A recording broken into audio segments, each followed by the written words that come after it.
Hello everyone, my name is Ankita and welcome to the YouTube channel of Legal Edge After College. AIBE का exam का करीब आ रहा है। 7 जून को आपका ये एग्जामिनेशन होने वाला है और बहुत इंपॉर्टेंट एक जो मसला है वो ये है कि हम कौन से टॉपिक्स को पढ़ें।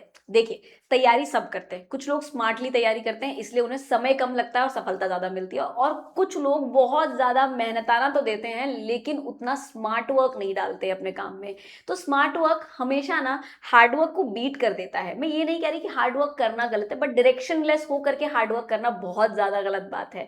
ठीक है, इसीलिए सही दिशा में, सही डायरेक्शन में इट्स इंपॉर्टेंट कि आप हार्ड वर्क करें, तभी आपका वो हार्ड वर्क स्मार्ट वर्क कहलाता है। तो स्मार्ट वर्क कोई ऐसा नहीं कि हम मक्कारी मारे, स्मार्ट वर्क का मतलब है हार्ड वर्क करो but with a proper direction, यानी कि अपना गूगल मैप जीपीएस ऑन करके करो। ठीक है, अब चलो, अब यहाँ बात है, यहाँ जैसे कि आप टॉपिक देख सकते थे, टॉपिक था कि इंपॉर्टेंट एरियाज क्या है हमारे एआईबी के एग्जामिनेशन की तैयारी करने के लिए, या कौन से ऐसे एरियाज जिन पे हमें फोकस करना चाहिए सो दैट हमारा एग्जाम जो है ना वो क्लियर हो जाए बिना बहुत ज्यादा समय दिए हुए। क्योंकि जो भी लोग एआईबी के एग्जामिनेशन दे रहे हैं वो ऑलरेडी मुझे लगता है डिस्ट्रिक्ट कोर्ट्स में प्रैक्टिस कर रहे होंगे, या कॉलेज के अपने फाइनल सेमेस्टर में होंगे, या फिर कहीं ऑलरेडी काम कर रहे होंगे, या अपनी तैयारी जुडिशियरी की या किसी और एग्जामिनेशन की कर रहे होंगे। तो जब आप और किसी एग्जाम की तैयारी कर रहे हैं या किसी और फेज में भी हैं अपने लाइफ के, तो एआईबी जैसा एग्जामिनेशन जिसके अंदर इतना कुछ पूछा जाने वाला है, 19 एक्ट्स हैं, उनकी तैयारी करना या उनकी तैयारी में बहुत ज्यादा समय दे पाना ना बहुत मुश्किल हो जाता है। तो इसलिए एक आसान तरीके से हम बात करेंगे और एक सही तरीके से, सटीक तरीके से हम बात करेंगे।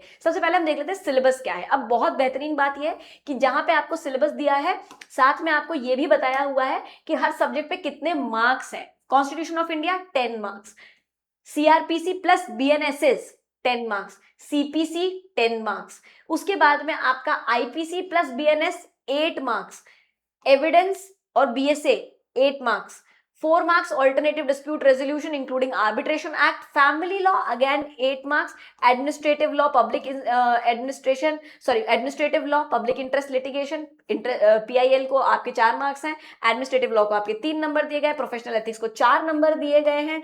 उसके बाद में कंपनी लॉ 2 मार्क्स के लिए, एनवायरमेंटल लॉ, साइबर लॉ ये 2-2 नंबर के लिए, labour law industrial law 4 number के लिए, law of torts including motor vehicle act and consumer protection 5 number के लिए। अब देखिए, पढ़ने के लिए बहुत सारा है और मार्क्स सिर्फ 5 हैं। अगर हम सिर्फ लॉ ऑफ टॉर्ट्स के ऊपर 5 मार्क्स देते तो फिर भी वायबल था, है ना, लेकिन लॉ ऑफ टॉर्ट्स भी है, मोटर व्हीकल भी है, कंज्यूमर प्रोटेक्शन भी है, और इन सबको मिला करके हमें सिर्फ 5 नंबर मिल रहे हैं।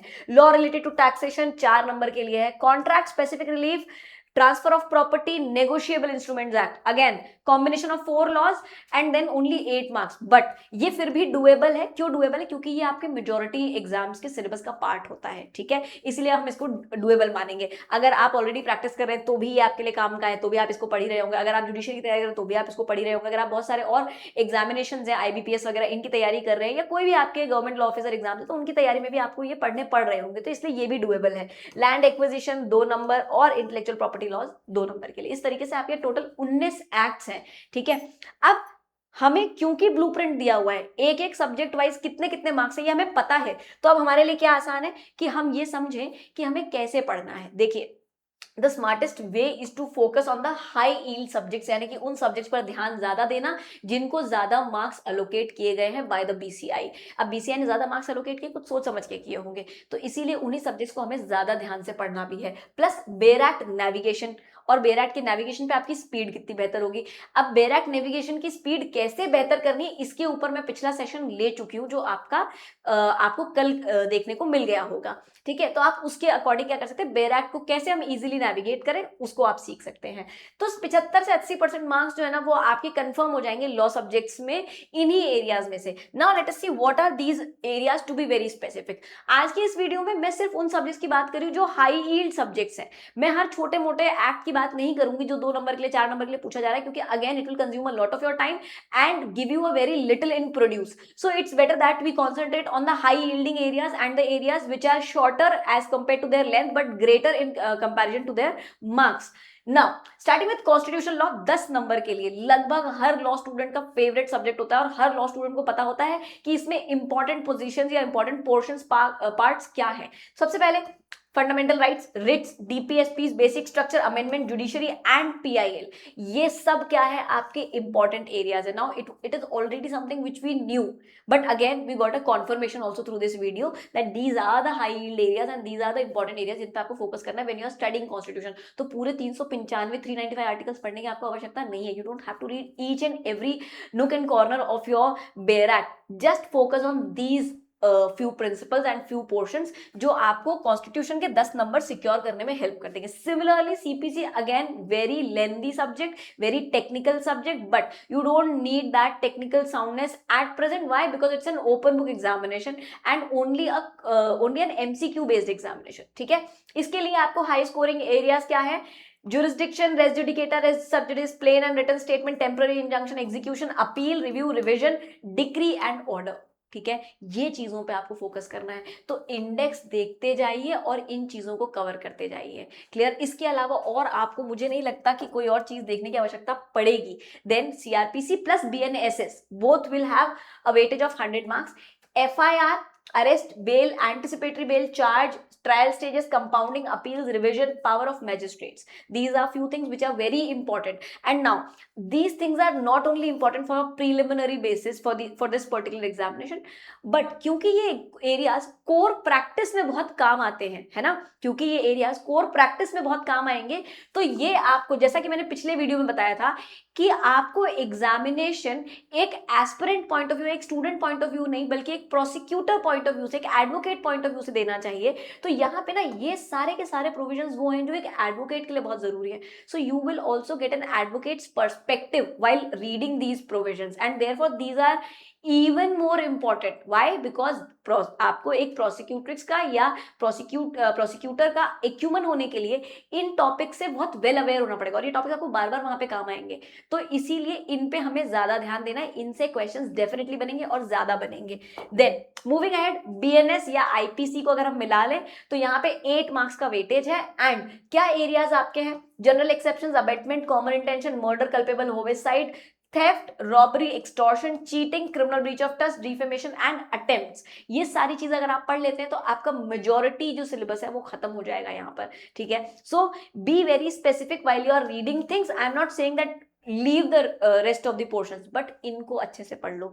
ऊपर ऊपर एक आइडिया हर चीज का होना चाहिए आपको कि ऑफेंसेस अगेंस्ट ह्यूमन बॉडी क्या है, ऑफेंस अगेंस्ट प्रॉपर्टी क्या है, ऑफेंस अगेंस्ट पब्लिक सर्वेंट्स क्या है, अनलॉफुल असेंबली आपका क्या होगा, राइटिंग क्या होगा, प्रोविजंस एटलीस्ट कहाँ पर हैं, कौन सी ऐसी जगहें हैं जहां पर ये प्रोविजंस. अब देखो तुम्हारे साथ ना यहाँ पे इस एग्जाम में एक बेनिफिट है. You just have to do a bare act reading, you just have to get an understanding कि कहाँ पे कोई प्रोविजन मिलेगा. You don't have to remember each and everything. Why?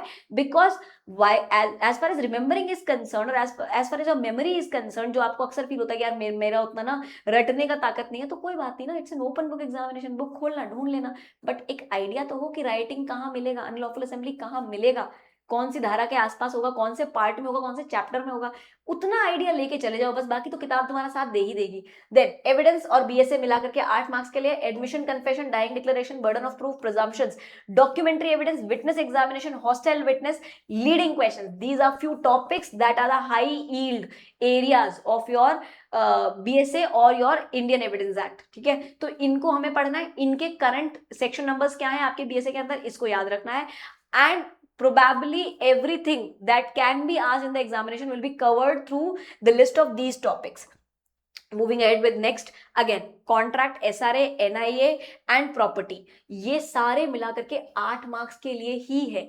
लेकिन again I have mentioned the specific areas, जो आप पढ़ लोगे तो आपका बहुत कुछ ये सब तैयार हो जाएगा. ठीक है, या आपके 8 नंबर के काफी करीब आप पहुंच जाओगे. Offer acceptance, consideration, void agreements, contingent contracts, breaches and damages. Now these are few things जो आपके कॉन्ट्रैक्ट के, इंडियन कॉन्ट्रैक्ट एक्ट के पॉइंट ऑफ व्यू से बहुत इंपॉर्टेंट है. स्पेसिफिक परफॉर्मेंस इंजंक्शन एसआरए के पॉइंट ऑफ व्यू से बहुत इंपॉर्टेंट है. नेगोशिएबल में 138, again it is the most important thing. बाकी इसका थोड़ा सा लैंग्वेज जो है, मतलब परिभाषाएं जो है, डेफिनेशन जो है, उसको देख लेना. मॉर्गेज सेल लीज बेसिस, ये लीज बेसिक्स, ये बहुत इंपॉर्टेंट चीज है. अगेन टीपीए के कुछ इनिशियल आपके एक से लेकर शुरू के कुछ प्रोविजंस, 15 एक प्रोविजन शुरू के.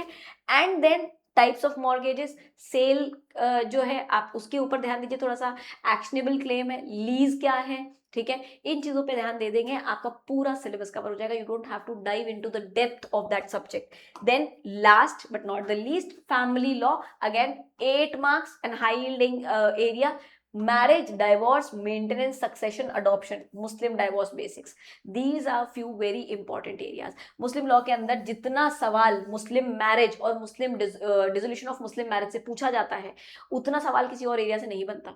सो even if you know these things, आप you are sorted for the examination. ठीक है, तो आप अगर इतना भी जानते हैं तो आप काम हो जाएगा. पतली सी बेयर एक्ट है, उसमें मतलब मुश्किल से सारे सब्जेक्ट्स, सारे एक्ट्स को मिला करके 20 एक सेक्शंस बनते होंगे मैक्सिमम. अपर लिमिट पकड़ रही हूं मैं कि 20 सेक्शंस बनते होंगे. उन 20 सेक्शंस को पढ़ना, उसके अलावा लेकिन थ्योरी बहुत है, अनकोडिफाइड थ्योरी बहुत है. So you will have to be aware of that uncodified theory also a tad bit, and you will clear the examination. But uncodified में से आपको सिर्फ मुस्लिम मैरिज और मुस्लिम मैरिज का डिसोल्यूशन कैसे होना है उसके प्रकार पढ़ने हैं, उसकी प्रक्रियाएं पढ़नी है. ठीक है, हिंदू लॉ में you have everything in the coded form.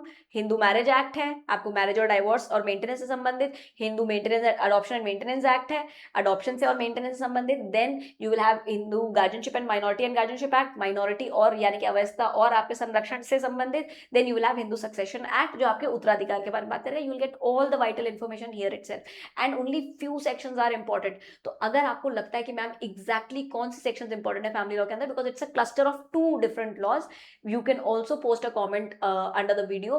I will take a session जहां पर मैं आपको ये बारे में बता दूंगी कि हिंदू लॉ में से बेयर एक्ट में मैं आपको मार्किंग करा दूंगी. ठीक है, this is the best possible that we can do for this examination, so we will do this also. ठीक है, बट आपको मुझे बताना पड़ेगा कि मैम हमें यहाँ पे आपकी हेल्प चाहिए. So then we can specifically talk about it. ठीक है, थ्रू अनदर सेशन. तो अगर आपके कोई भी क्वेरीज है, प्लीज मुझे कॉमेंट सेक्शन में बताइए. अगर आप हमें रीच आउट करना चाहते हैं, आपको हमारे काउंसलर्स के नंबर्स, हमारे मेंटर्स के नंबर्स, सब चीजें मिल जाएंगी. You can reach out to us and ask for further details and further information on these particular issues और ऑन दीज पर्टिकुलर सब्जेक्ट्स. चलो, bye everyone, make your day great, and I hope ये video आपके लिए काम का होगा.